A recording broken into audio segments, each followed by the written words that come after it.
اب وہ مقام آ گیا جسے میں نے اس سورہ کے عمود کا ذروۂ سنام قرار دیا ہے۔ زبان لڑکھڑاتی ہے ترجمہ کرتے ہوئے، لیکن ترجمے کا حق تو ہمیں ادا کرنا ہوگا۔ قد نعلم، اے نبی ہمیں خوب معلوم ہے، انہ لیحزنک الذی یقولون، جو کچھ یہ کہہ رہے ہیں، جو مطالبے کر رہے ہیں، جو اپنے آپ سے جو معجزے مانگنے کا تقاضا کر رہے ہیں، اس سے آپ غمگین ہیں، آپ چکی کے دو پارٹوں کے مابین آ گئے ہیں۔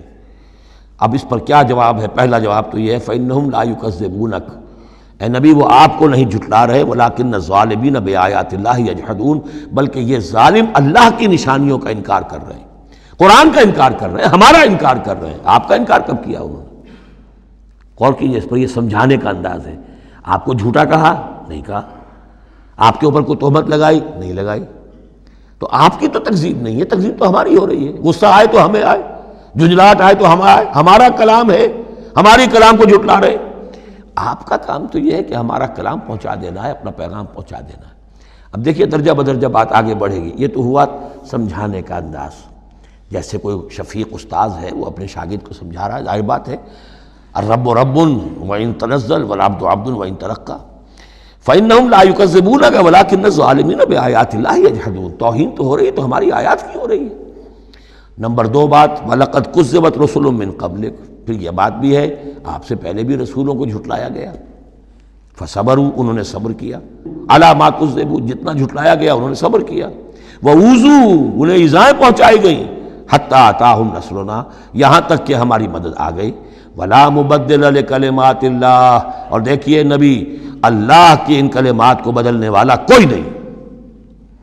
ہمارا ایک قانون ہے، ہمارا ایک ضابطہ ہے، آپ کو جھیلنا پڑے گا، برداشت کرنا پڑے گا۔ آپ کو جس منصب پر فائز کیا گیا ہے، اِنَّا سَنُلْقِي عَلَيْكَ قَوْلًا ثَقِيلًا، ہم نے پہلے ہی بتا دیا تھا کہ بھاری بوجھ ہے، اب جھیلنا ہوگا۔ وَلَقَدْ جَاءَكَ مِن نَّبَإِ الْمُرْسَلِينَ، اور آپ کے پاس رسولوں کی خبریں آ چکی ہیں۔ آپ کے علم میں ہے کہ ہمارے بندے نوح نے 950 برس تک صبر کیا تھا۔ اور اب اس کے بعد تلخ ترین بات آ رہی ہے، وَإِن كَانَ كَبُرَ عَلَيْكَ إِعْرَاضُهُمْ، اور اگر آپ پر بہت شاخ گزر رہا ہے ان کا اعراض، فَإِنِ اسْتَطَعْتَ، تو اگر آپ میں طاقت ہے، أَن تَبْتَغِيَ نَفَقًا فِي الْأَرْضِ، کہ کوئی زمین میں کوئی سرنگ لگا لیں، اور سُلَّمًا فِي السَّمَاء، یا آسمان کے اوپر کوئی سیڑھی لگا لیں، فَتَأْتِيَهُم بِآيَةٍ، تو لے آئیے آیت جہاں سے لا سکتے ہیں، ہم نہیں دکھائیں گے۔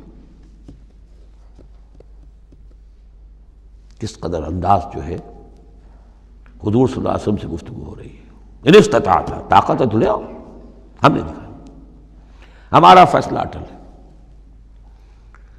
وَإِن كَانَ كَبُرَ عَلَيْكَ إِعْرَاضُهُمْ فَإِنِ اسْتَطَعْتَ أَن تَبْتَغِيَ نَفَقًا فِي الْأَرْضِ أَوْ سُلَّمًا فِي السَّمَاءِ فَتَأْتِيَهُمْ آيَةٌ وَلَوْ شَاءَ اللَّهُ لَجَمَعَهُمْ عَلَى الْهُدَىٰ، اور اے نبی اگر اللہ چاہتا تو ان سب کو ہدایت پر جمع کر دیتا، آنے واحد میں وہ سب کو نیک بنا دے، اس کا اختیار نہیں ہے۔ اب دیکھیے سخت ترین لفظ آ رہا ہے، فَلَا تَكُونَنَّ مِنَ الْجَاهِلِينَ۔ تو اب میں ترجمہ یہاں پر جذباتی کا لفظ کروں گا، آپ جذباتی نہ ہوں، بس اس سے زیادہ لفظ جو ہے میں استعمال نہیں کر سکتا۔ فَلَا تَكُونَنَّ مِنَ الْجَاهِلِينَ، یہی لفظ آیا ہے خود حضرت نوح سے خطاب میں، إِنِّي أَعِظُكَ أَن تَكُونَ مِنَ الْجَاهِلِينَ، جب حضرت نوح علیہ السلام نے کہا تھا کہ اللہ یہ میرا بیٹا، تیرا وعدہ تھا کہ میرے اہل کو تو بچا لے گا، یہ میری نگاہوں کے سامنے میرا بیٹا غرق ہو گیا، إِنَّ ابْنِي مِنْ أَهْلِي، میرا بیٹا تو میرے اہل میں تھا۔ لیکن جواب جو ملا ہے وہ آپ سورہ ہود میں جا کے پڑھیں گے، بڑا سخت ہے۔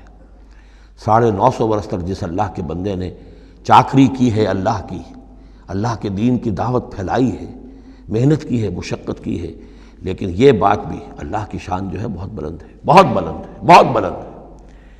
ظاہر بات ہے کہ یہاں اے نبی اگر ہم چاہتے ہیں، اگر یہی بات ہے کہ سب کو ہدایت پر لے آنا، تو ہمارے لیے کیا مشکل ہے؟ آنے واحد میں سب کے سب ابو بکر صدیق بن جائیں گے، ایک آنے واحد میں۔ ہم سب کو بگاڑنا چاہیں، سب کے سب جو ہیں وہ ابلیس بن جائیں گے آنے واحد میں، یہ تو کوئی بات نہیں ہے۔ یہ تو امتحان ہے، آزمائش ہے، جس کو چاہنا ہے، جو چاہتا ہے، حق کا طالب ہے، اس کو حق مل جائے۔ فَلَا تَكُونَنَّ مِنَ الْجَاهِلِينَ إِنَّمَا يَسْتَجِيبُ الَّذِينَ يَسْمَعُونَ، یقیناً سن لیں گے اور قبول کر لیں گے وہ لوگ کہ جو سنتے ہیں، یعنی حقیقتاً سنتے ہیں۔ وَالْمَوْتَىٰ يَبْعَثُهُمُ اللَّهُ، اور جو مردہ ہیں، نظر آتے ہیں زندہ، حقیقت میں مردہ ہیں، ان کو تو اللہ تعالیٰ اٹھائے گا، ثم الیہ یرجعون، اور پھر وہ اسی کی طرف لوٹا دیے جائیں گے۔ وقالوا لولا نزل علیہ آیۃ من ربہ، اور وہ کہتے ہیں، کہیں گے پھر کہیں گے کیوں نہیں اتار دی گئی ان پر کوئی نشانی ان کے رب کی طرف سے؟ دلیل ہی ایک رہ گئی تھی، باقی ساری دلیلوں میں وہ مات کھا رہے ہیں، ایک حجت کے اوپر انہوں نے ڈیرا لگا لیا، انہیں بھی پتہ چل گیا کہ اللہ تعالیٰ کا فیصلہ یہ ہے کہ کوئی حسی معجزہ نہیں دکھانا، تو ڈیرا لگا لیا انہوں نے۔ لیکن اس میں جیسا کہ میں نے پھر وہی لفظ زبان کو لگا، ذیق میں حضور کی جان آ گئی۔ وَلَقَدْ نَعْلَمُ أَنَّكَ لَيَحْزُنُكَ، بلکہ دوسری جگہ پر یہ بھی ہے أَنَّكَ يَضِيقُ صَدْرُكَ بِمَا يَقُولُونَ، آپ کا سینہ بھجتا ہے ان باتوں سے جو یہ کہہ رہے ہیں۔ وَقَالُوا لَوْلَا نُزِّلَ عَلَيْهِ آیَةٌ مِّن رَبِّهِ، وہ کہتے ہیں کیوں نہیں اتاری گئی ان پر کوئی نشانی ان کے رب کی طرف سے؟ قُلْ إِنَّ اللَّهَ قَادِرٌ، کہہ دو اللہ تعالیٰ قادر ہے علی ينزل آیۃ، کہ وہ بڑی سے بڑی نشانی اتار دے، ولیکن اکثرہم لا یعلمون، لیکن یہ ان میں سے اکثر لوگ جانتے نہیں۔ کیا نہیں جانتے؟ کہ اس طرح کا معجزہ دکھانے کا نتیجہ کیا نکلے گا، ان کی مہلت ختم ہو جائے گی۔ یہ ہماری رحمت ہے کہ ابھی ہم یہ معجزہ نہیں دکھا رہے۔ یہ بدبخت جس کو جہاں مورچہ لگا کر کھڑے ہو گئے ہیں، انہیں پتہ نہیں ہے کہ یہ ان کے لیے ہمارے رحمت کا ظہور ہے، ہم ابھی مہلت دینا چاہتے ہیں، شاید ان میں سے یہ دودھ اور بلویا جائے تو شاید ابھی کچھ اور مکھن نکل آئے، ان کے علم میں نہیں ہے۔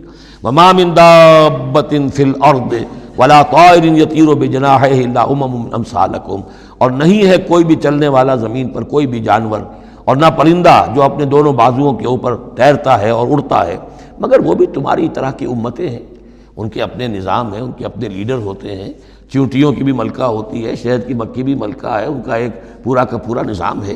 ما فرطنا فی الکتاب من شیء، ہم نے تو اپنی کتاب میں کسی شے کی کوئی کمی نہیں رکھی ہے، ہر طرح کے دلائل دے دیے ہیں، ہر طرح کے شواہد پیش کر دیے ہیں، ہر طرح کی جو ہے استشہاد کر دیا ہے۔